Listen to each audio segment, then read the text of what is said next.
On this episode, we have my mom with us.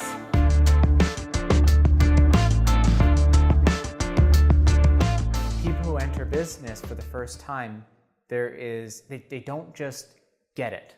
No. Like, I know, and you saw when I first started, I did not just get it. It took a long time before, and perhaps there's like a difference between, like, when you stepped into your business, there was an entity. There actually was something. Yes. There was a foundation. Exactly. There was the auto glass shop. Yes. Whereas I had to make something up, kind of thing. Yes. Mind you, I did kind of copy And what other people are doing, and but almost not as tangible as what I have, because it's a storefront. Mm-hmm. So people can see it.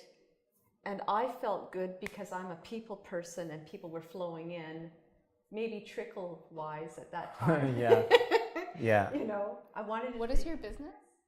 It's an auto glass business.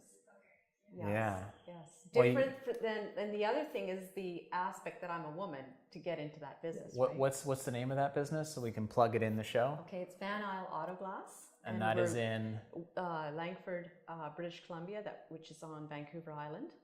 Cool. Okay. Yeah, it's and for people who don't know what Langford is it's just like a suburb, basically, Of Victoria. Victoria. Yes.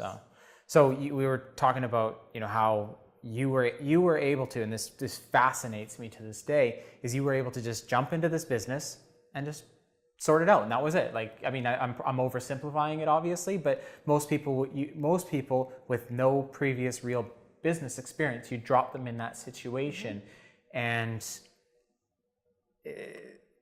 they would struggle. People would expect them to sink. Absolutely, absolutely. But you not only swam, I don't know what would be more than that, greater than just swimming, greater than just paddling. Yes.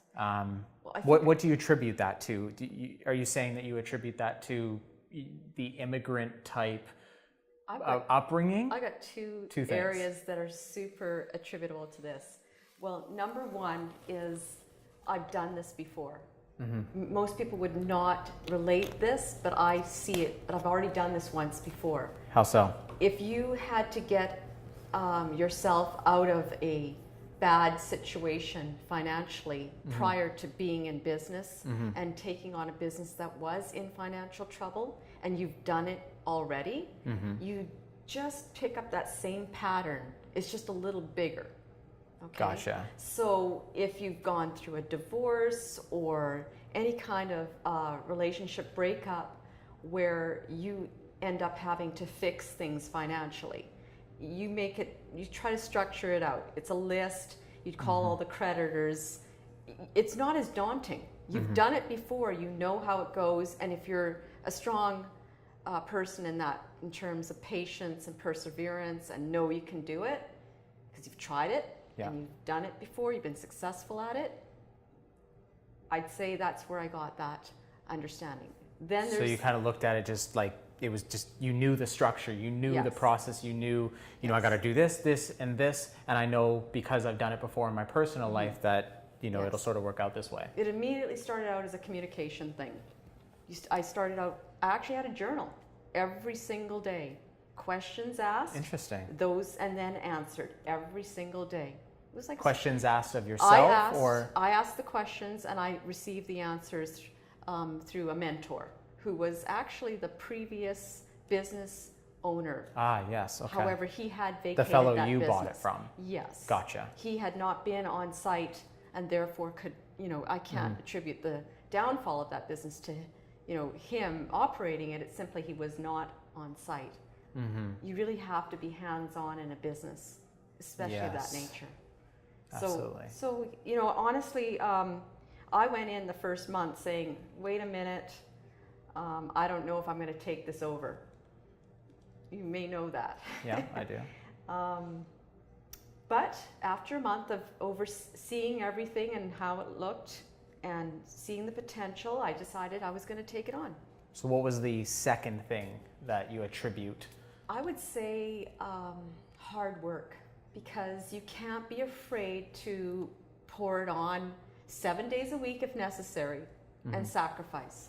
You need to have that kind of work ethic or it's not going to happen. Especially with a business that Yes. is already in the hole. Like you're not starting from scratch here. You're already you kind of already got an uphill battle on top of everything else that comes with new business ownership Exactly. or running a business for the first time kind of thing. Yeah, and then you have to take into consideration what your talents are and what the talents are around you, and you have to utilize everybody's talents and give them credit for it while you're doing this, because they need to be encouraged, and they need to be rewarded for these talents, and they need to feel just as good as you do about the success that's coming to be. So that work ethic, that hardworking attitude, where does that come from? Well, my parents, for sure. Yeah. Yes, I have to say that if I look at every one of my siblings, they have the exact same work ethic as I do. So it could be a curse, because we don't really, it seems like it's hard for us to actually have downtime. When's the last time you took a vacation? Exactly. Before I took on the business. Yes. Exactly. Which was how many years ago? 4 years ago. Yes. That is correct. That's awesome. Now, She makes me look lazy. Like actually. no, that's not true. Adam is very efficient. If we want to switch gears and talk about Adam now. No, it's not about me. It's not about me. Because I really see how efficient he is. He can pack stuff into one day that many people will take weeks to do. And like when you're in that mode and you really believe that you can achieve and you see the success, it just drives you. And I think that you've received that. Yeah. If you can really see the future and how it's changing before your eyes. Well, I think once you discover the carrot, once you've seen or created or once you've kind of seen the carrot, all you want is more carrots. Exactly. you just want to start collecting because you've had that success and you've been given that confidence, or you've earned that confidence that, okay, so I see what I did there. I applied X and Y and I got Z. So what if I just do that again? Could I just do that again and get that Z again? And you just can't stop doing it. But Yes. it seems like what we're describing is a passion to do this. But some people... But it's not a passion. It's a passion for business, or it's a passion for Autoglass? I'd say it's a passion for business Yeah. and for doing something that you actually do enjoy, even though you never thought that this would be it. What did you do before? What were you doing before? Sales would have been my primary vocation. Well, there's definitely some crossover there, Yes. for sure. And prior to that, I was working towards a degree in education. Yes. And, I think I've always had a real affection for working with people. It's that I really enjoy, because I get to meet new people every single day. And I'm actually making friends with people every single day. It's fun. It really is. I couldn't do it if there weren't the people. It wouldn't be doable for me. I'm sure you get some interesting characters into the shop here Oh, and there. we do, of course. Yeah, that's always nice. And you have to enjoy the good parts of every person that comes in the door. And if they don't have a good part, you find it and you bring it out of them. Because we try to make it fun, for them too. Because it's supposed to be a boring thing to do, right? Or maybe they've even had a problem and it's, they're having to deal with that. Well, It doesn't have to be painful. No. And I think if you can show them that, show them your passion, kind of bring down the wall a little bit and show them how interested you are in what you do, then I think that kind of, it brings them along. It brings what is, a monotonous kind of pain in the ass type activity, and all of a sudden now it's kind of an experience. There's the customer service and they're enjoying the interaction, and there's more to it than that. I'd really like to see what percentage of people come in that are women. I think it's more than 50%. Why do you think that is? I don't know. Is that First of all, because of you? Obviously, I think that word gets around. Yeah. Women share with women. They're really good at sharing. You don't say. Yes, a good example this morning. So one of the things that I do incorporate is the teaching aspect. So most people, when they buy insurance, they don't know what they bought. They just walk out of there going, okay, well, I must have done the right thing because the broker sold this to me and basically recommended this, this, and that, right? Well, in fact, you know, a lot of times they come out of there with not the correct package for them. So I teach them what there's they some have. education involved. Yes, and they feel better about Which it, I bet more they don't empowered. get elsewhere. They'll never feel like they can't come into a shop like ours, an auto shop. Yeah, and feel pressure. And feel like, you know, that they can't do just as good a job at it as perhaps their partner or whoever might have done it. Well, it's interesting because I know when I get on the phone with people, and I too, like that's one of the better parts of my day is when somebody gives me a call. When someone gives me the opportunity to try and solve one of their problems or look into something that has gone wrong and to try and find a solution for it. That opportunity to just, and maybe it's because I work in a little office and it's quiet and I don't hear from other people. So maybe there is that sort of want, that desire for human interaction beyond, you know, Skype and things like that, which is sort of my day-to-day communication or Slack or what have you. You're getting true responses. It's a treat. Yeah. It is absolutely a treat. But, and I don't know, like, I've had some back and forth with a couple people about my sales approach. And my sales approach has been to date, educate. Kind of explain to them the whole process, and that's slightly changed as of recent. But I take a lot of pride in educating them and kind of showing them, kind of taking the mystery out of the whole thing. Because I think a lot of, at least in my business, and you've never really worked with another sort of marketing company per se, but. Well, I think you've worked with one. Actually, do they go out of their way to explain how everything works? I get very little interaction with these people. No. There's no right. Whereas I hope I can say the same thing, and I'm pretty sure I can say the same thing about like Alex and Serge and everybody else on our team that interacts with clients. Well, I've seen it. I've witnessed them. I've been on the calls with them. Is they take they enjoy their craft, so they love talking about their craft, and so there's always that education component. And I've only received good feedback about that. However, at the same time, I think, and this was the argument that a gentleman, a colleague of mine, was making, was that people want, you know, at the end of the day, people want to know, what am I getting? Like, what do you, bottom line. Yeah, exactly. Bottom line. How much money are you going to make me? How many more leads are you going to get me? It's about I just want to know what success I'm going to have. When I'm going to have it. Is my money going to be spent wisely? And I don't have a lot of time, so I want you to do it all for me. Yeah. Basically, that's how it is done. Like, some of my customers, there's a real difference, you know, in customers. Some of them are super busy people. You have to understand. They just want it done. They're gone. I want to, before we get too far, and we're already kind of, I don't want to spend too much time here because we want to go enjoy our weekend. Exactly. Because I don't get to see my mom very often. I want to provide just a little bit of further context. So when you took over Van Isle Auto Glass, they were, as you mentioned, they were in deep water. They were, I guess, financial distress, close the doors. That pretty much on the brink of bankruptcy, you would say. Yes. And so that's been 4 years now. And I mean, you don't have to give me like strict numbers or anything like that, but what would you say, how much would you say revenues have grown since then? And obviously they were not profitable at all. Well, we started a profit the minute I got in there. Yeah. But that's the truth of it. God damn. Yeah, because I can say that for sure because Ron, my partner, is an accountant. Yeah. And that helps, I'm sure. He could tell right away that we were already in a profit zone. The only thing that we had so much. So was that just cutting people, like cutting, I didn't getting rid of people, or no? Okay, I so didn't you get paid.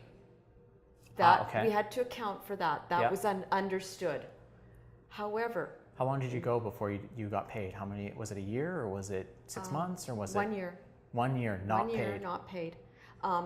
I could have been paid. Who does that these days? Who can take over like a business and be like, no, I will work my absolute ass off And not be paid. And I not be know. paid. And that's the perseverance part of it. You've got to have a plan. You've got to have a dream.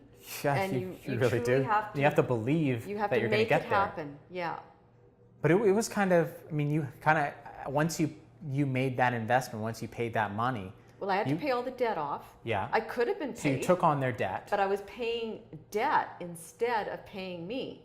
Gotcha. That's why, while we were making a profit, it was going into paying the debt. And Gotcha. the way Ron phrases it is, oh, Diana, don't fool yourself. You are actually making a wage, but you're making the wage in the equity of that business. Mm-hmm. You are now earning the asset of a business. So what you basically, you can sell that now. That's your wage right there. How much? And this is a small little auto glass shop. Like you guys can do like 1, maybe 2 cars at a time. We can do 4 at a time. Oh, you can do, okay. Yes, and we did 4 today. I wasn't there. No, I mean like at a single time, like at an instant. At a single moment. Yeah. Well, because I'm trying to compare it to like an oil shop where you can have 4 cars pull in and they're all getting service. If I had 4 technicians, it would be 4 at a time, but it's 2 technicians. Gotcha. So you're correct. 1 or 2 at a time, 2 at a maximum time, kind of yes. thing. Okay, so small outfit. How much, and you can use a percentage, you can give me a dollar figure, it doesn't matter. How much more revenue are you bringing in now when compared to when you took over 4 years ago? We're two okay. times, 3 times, 4 times? Think about that. It's on our good months, which summer is our busy season. It's almost 4 times. 4 times in Gross. 4 years. Yeah. It's amazing. Yes. And I mean, I know we've been doing a little bit of work for you as of recent. That's a recent thing because we just weren't doing it before. But that didn't happen because of me, because of my involvement. That happened because of not digital marketing or not necessarily radio, but rather like guerrilla marketing. Mm-hmm. You were knocking like. Tell us about some of the things you did in the early days to market the business. Well, the first kind of marketing that actually took place was SEO, no doubt about it. You came in in April. we did a little. You came in April. There wasn't any money for to do it. We did a little initial optimization. That's right. Yeah. The huge success started to show up in SEO probably a year in. Okay. And then we started having a little bit of money towards doing more marketing. The So the guerrilla marketing, though, is different. It is connecting with. Because this is a style. SEO is whatever. Like Yes. I'm not guerrilla interested. I'm marketing, interested in the stuff that people don't do. Like no one does that. No. People don't. They just say, let's buy more ads. Let's pay some money to this radio station and not measure it. I have to say that the guerrilla marketing is probably 50% of our business. And And give me I'm not some kidding. examples of what that looks like. Okay. How about? Feel free to use the example where you go into parking lots. Okay. Well, I started off in our little parking lot, which is in the little plaza that we're in. Yeah. I had created cards that were specific to one job. It wasn't just a business card that had our name or anything. Yeah. It was specific to one kind Chip of repair. repair. That's right, Yeah. chip repair. And I would take the card, and if I saw a chip, I would stick it on the door panel. Yeah. So you'd come in your car, That's I old see that. school. It is old school, but I can tell you, and the guy said, Diana, you're going to be in trouble with that. I won't do it. And then they started seeing results. People were coming in. Yeah. And then they realized that it was okay for me to do it because I was a woman and I could get away with it, is what they said. Yeah, maybe. Yeah. Have you ever been stopped by anybody? Has anybody ever said anything? If someone approaches their vehicle, it is amusing sometimes. I can see that this is their car that I've just placed that on. I say hello. Okay, that's good. And I politely say, well, I hope you don't mind that I put that card there. Well, it's a pleasant way to go about it. I've noticed that you have a chip in Instead your of like stealthily That's all. sneaking away and then watching you Exactly. slink away. And that's my opportunity to have that fun conversation then. Yeah, They sure. say thank you. I have never seen a card dropped on the ground. Oh. How about that? Well, That's maybe people just don't litter. People well, are not littering. no, that's not true. I think it's because the price is right. And Yeah. they actually think, wow, that was thoughtful. I can use this. And that's it. Gotcha. Yeah. What else? One more. Okay, well, I connect with people in the community that have local businesses. I support a woman who makes calendars with her own artwork. And when I connect with these people that have businesses, they all get these really awesome calendars with pictures of places that we all love on the island. So you hire this woman, this local woman, Yes. she produces these calendars Yes. for you, and then you take those calendars around to... Yes. The message is is businesses, like local businesses supporting local businesses. I've created a circle of businesses in the plaza. Everyone that gets work done at our shop gets a free cup of coffee at the diner at the end of the mall. Okay? Gotcha. Yeah, I remember those that. people Those little biz dev opportunities. Yeah, everyone in that plaza comes to us. Yeah. Okay, there's no doubt about it, right? We help each other. Peninsula Co-op, another local business on the island. It's a gas station. We provide our customers with a car wash voucher. It's all local. It's a circle. Do you right? think? I think there's a lot of people who, for fear of being denied or shut down, they won't go do that stuff because they just don't have the sort of confidence to get out there and Okay. and knock on some doors and do those kind of.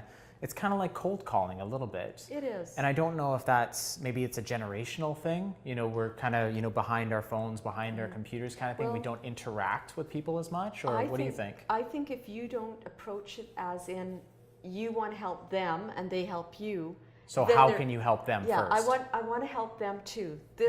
If they just hold a collection of my cards for just that one repair job now and hand it out because they have an auto shop too, they're expressing concern for their customer. Look, we have a place for you to go. It's half price. Yeah. Why don't you take your car there? It's a mutual thing. It's goodwill in the community. And not only are we receiving business, they are, because they're showing their goodwill aspect towards their customer. Yeah, It really is. That particular, like you asked about that kind of marketing that I was doing, that was our first marketing approach, that ship repair business. While it It's isn't kind of a lost leader almost, you could say. well, it's not a big money revenue maker. But it gets people familiar with your brand for the first time. It truly is the introduction to our service. Yeah, and they may not pay for something more that time, No. but the time after that, Yes. perhaps? Well, they're taking pictures of this card. They're sending it off on Facebook. They're really, really connecting with us because of that goodwill gesture that we are selling it for half the price of our competitors. Gotcha. Yeah, it's definitely made a difference. Yeah, I have a thing called an audit. Basically, we do an audit of their links, essentially, links pointing to their website, or roughly something called a citation audit, to be exact. $7, and we lose $3 on every single one that we do, at minimum. Oh yes. And sometimes sometimes it can be a little bit more. It just kind of depends. And the folks that are my team, when they do it, sometimes they're putting in more work than they're paid for as well, because they do it on a unit basis. So we're both a lot of times taking a loss. But what we found is we are newer to the game than some of the other people, and we aren't as perhaps well branded as some of the other guys who are just a little bit more entrenched. They're doing speaking, they're doing this. So it's kind of a way for people to come in, and people are they're a little bit skittish when it comes to internet marketing, because quite honestly, most people that come to me have already been scammed twice, at least. So when they're talking to me or looking at my website, they're already assuming I'm a liar. And so I need to convince them otherwise. So for $7, they can kind of engage with our company in a meaningful but very low cost, low barrier type of way. And then that gives us this opportunity that we wouldn't have otherwise had, because they would have had to pay $400 kind of minimum to do anything with us. Yes. No risk. $7, the price of that. Well, a little bit more expensive than that. Yeah. And what we found, and I'm not very good at doing the math, but we kind of figured it out more or less, is that enough people were coming back. Yes. In fact, way more people were coming back to buy other stuff. It more than made up for the loss that we were taking. I love the referrals. Yeah. And I'm sure that you found that there's got to be people who know other people in business and they refer. Yes. Those are the best, because these people have already been qualified as good people. Mm-hmm. We are so lucky. We have the best customers, really. I believe it 100%. It's very rare that we don't have a good customer. I think part of it is that we bring out the best in people because they're happy. Mm-hmm. And they love.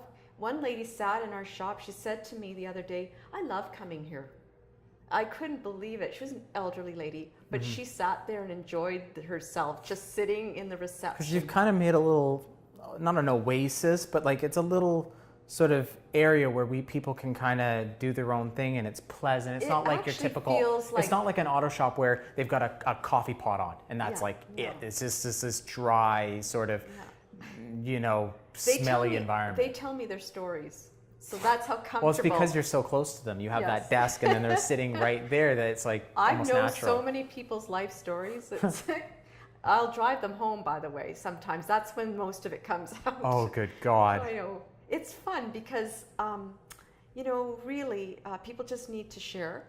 Yeah. And if you have that opportunity to connect with somebody, even if you're just getting your vehicle worked on, empathy is everything. If you can connect with that person and they can connect with There's you. a quotable right there. Sarah, we got to use that. Empathy is everything. Empathy is everything. We're gonna do like a little picture of you, and then it's faded out, and then we're gonna put some text on top of it. Everything. Empathy is everything. Diana Steele. Thanks. Thank you. It'll look Okay. good. I'll send it to you. All right. What's the plan for the future? Are you gonna continue to are you gonna keep this? Are you gonna potentially buy into another, or what's the plan there? Well, I ask myself that every day, really. Most of my days are good days, although there are times when I think that I don't have enough time with family. Yeah. I think every business owner struggles with that. Balance, no such thing. Exactly. I think what it means. Well, balance is what you want it to mean. Like, you can have balance if you want, but it's a choice. Yes. You either have it or you don't, and it's a matter of weighing priorities and what's important to you at that moment. Yes. Well, there's been a lot of progress in the area of, growth, but Well, that's addictive, isn't it? It is addictive, and that is part of the problem. Yes, of course. I can relate. Things just keep growing, and then there's more demand for your time, and I actually remember the first year I had more time. Yeah. I truly had more time to do things. But now it's almost like I got a ball rolling, and I'm not even having to market as much because my people that come in are marketing for me. and that only drives that desire to want more and more, because now you don't even have to do as much work. Now you can just sort of tinker and sort of watch it from the sort of top and just adjust the dials. What about all the friends I've created in the community? Sure. Right? Like local people that own local businesses that constantly come through. Yeah. I mean, I just don't know how many fleets we're doing now. What do you mean fleets? Well, moving Okay, companies. yeah. Gotcha. Just everyone. Cable companies, whatever, pest bringing in their control, everything. They're all coming in, right? That's pretty sweet. It's pretty nice. And you really get to develop the relationship with these people. Yeah. Brandon, Rihanna, you guys are business owners. Is there anything that comes to mind for you guys that you'd be kind of curious about as you're kind of growing your own business? Any questions that you might have for this young lady here? He's messing with me. And I'm putting them on the spot too. I know. Pressure. Yeah. Nothing? Passing the torch. I don't know. I enjoyed a lot of what you were just talking about, and so nothing. When you guys get to interact, doing weddings and things like that, and all the other videography that you guys do. You go to a lot of happy occasions, I'm sure. So you get to really engage with your customer in one of the most important moments of their entire life, if not the. Yes, yeah. But they might be stressful moments too. They are stressful, but I really appreciated everything you said about empathy and connecting with people. That's something we decided would be a big difference from us to other videographers too, which are very, just they approach their job as technicians, which we realize we're storytellers and we got to be there with the people. I remember you were telling me that you guys do this kind of sort of an interview far before the event. You like go and just hang out with the couple or hang out with the company and just kind of get to know their quirks and things that you can maybe Capitalize on. Yeah, well, maybe they don't see them because it's just them. They're just around each other all the time. But you, from an outsider's perspective, can kind of pick up on that stuff and bring it out when it's time to shoot that wedding or what have you. Like who has a sense of humor, right? Yeah. How do you bring that out? Mm-hmm. Yeah, look for the characters, right? That's exactly, yeah. We met with the couple, I think, twice before, not on camera, just to hang out. Yeah. And then we met with them twice before the wedding with the cameras. And we got footage of you like did stuff. some testing, you did some like test filming of them before even the Yeah, we wedding. met up with them when they were hanging out with friends and gonna talk about wedding stuff. And one time they were having like a dinner with friends. Another friend was getting married, so and then we kind of prompted questions, and then we had a certain story in mind, so we were just trying to bring it out. And that was from meeting them off camera. We thought we made the characters. Yeah, we made characters, and we were going for a certain arc and stuff like that. Okay, So I have a question. There we go. Okay. All right, so I'm just wondering, what has been your biggest challenge so far, if there's been one that stands out, and how? I had a question. Yeah, and how did you overcome it? Guys, come on. We don't have that much Okay. time. Biggest challenge. Yeah. Can you please everybody? And I'm talking about employees. Can I please, and do I need to please them all the time? I am their support network, for sure. I need to build the foundation that they need to do a good job. I need to make sure that they are taken care of. My commitment is taken care of. I did that right from the start. A couple of them didn't know if they were going to get paid. They knew what the conditions were there. I never failed them that way, okay? But then there's all those other areas, right? Yes, you can pay them, okay, but can you meet all their other needs? Because employees can be high maintenance at times. Everyone's right? different. You Everyone's have to manage different. everyone just a little bit differently. Exactly. And if Yeah. you have good staff that understands that, okay, well, yeah, Diana's giving more to so-and-so in that area. But that's because that person needs that. I don't. She's going to give me something more in this area because I need that in this area. It's just like hey, I raised 2 kids. You got to understand personality You don't types. raise them the same way. You raise them sort of Everyone's an a little bit individual. differently. Exactly. Yeah. Everybody has different needs, and you need to support those needs. And sometimes it can get a little bit crazy. So that's the hard part is figuring. Yes, out people. their needs. And Because you're managing making sure. personalities, essentially. Exactly. Yeah. Okay, I got a It's a good question, answer. too. I like that. It sounded like the first year was a real hustle, right? Kind of like what everyone thinks the first year of a business is when they kind of, imagine it. It sounds like you had one of those, a real hustling year. What is the biggest difference from year 1, year 2, year 3, year 4? I know the answer. Oh, what Go is for it. What is? No, you tell me. Well, I imagine it's kind of like, for me, confidence. Oh, yeah. Once you've done it and seen that if I just do a little bit of this and a little bit of that, Confidence is big. it snowballs. And then you Yes. believe in yourself. Yes. And then, so every year you're just a little bit more confident, a little bit more able to take those Yes. risks, which chances are because of that experience, which has led to that confidence, you're able to just do more. I think you're it's more once, at peace almost. Once you understand that your customers actually trust you, it builds your confidence too. Sure. The trust factor, right? When I originally took over the business, seeing as there wasn't another woman glass shop owner on the whole island, I didn't tell people that I owned the shop. No, That's interesting. I did not. It was very seldom that they would know. And They why thought- did you do that? Well, because I was not totally convinced. I thought it was too risky, and we were on a precipice. Like, we were just like teetering at the beginning. I thought, no, why risk it? If they really truly believe that it has to be a man that's running the shop to feel confident about the job being done correctly, because this is the auto business, right?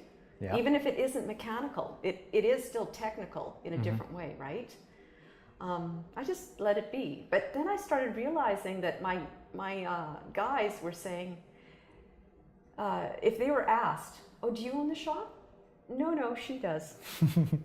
That's our boss over there. They'd smile and they thought it was neat.